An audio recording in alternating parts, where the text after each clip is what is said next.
और वो जिंदा सबूत है पाकिस्तान, जहां कट्टरपंथियों की ताकत है, और ताकत भी इतनी कि देश का चीफ जस्टिस माफी मांगने पर मजबूर है। डीएनए में आपको हमने 20 अगस्त को दिखाया था कि कैसे एक अहमदिया धर्म प्रचारक को माफ कर देना उनका गुनाह साबित कर दिया गया और कट्टरपंथी हंगामे और तोड़फोड़ के पर आमादा हो गए।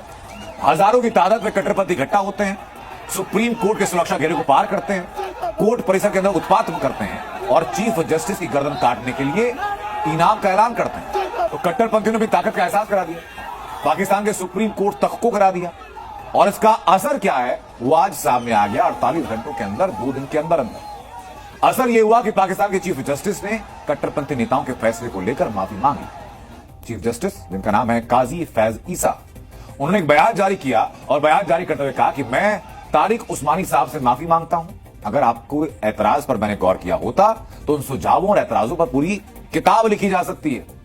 ये चीफ जस्टिस कह रहे हैं किनके खिलाफ? जो प्रदर्शन कर रहे थे।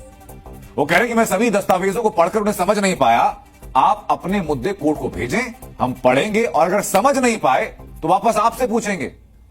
ये देश के चीफ जस्टिस कह रहे हैं कि भाई साहब आप बताइए क्या करना है। चीफ जस्टिस ने कहा कि इंसान होने के नाते मुझसे गलती हो सकती है, आप बताइए क्या करना है, रिकमेंडेशन भेजिए, हम पढ़ेंगे, समझ नहीं हम लोग पाए तो वापस आपसे पूछेंगे।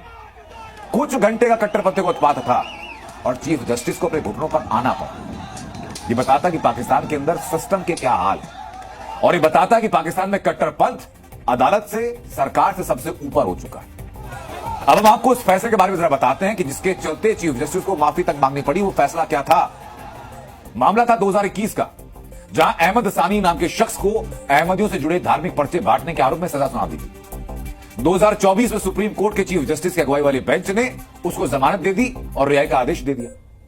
चीफ जस्टिस ने कहा कि भाई अहमदिया समुदाय भी उतना ही प्रचार करने के लिए आजाद है जितना बाकी लोग हैं, वो धर्म प्रचार कर सकते हैं। अब यहां पर हालत यह है कि पाकिस्तान के अंदर अहमदिया पंथ भले ही खुद को कहता कि वो मुसलमान है, लेकिन मुसलमान माना उनको नहीं जाता। तो एक गैर मुस्लिम को अपने पंथ की इजाजत देने की का प्रचार करने की इजाजत कैसे मिली? यही बात कट्टरपंथियों को पसंद नहीं आई, हंगामा किया और अपनी ताकत दिखा करके चीफ जस्टिस से माफी मांगा।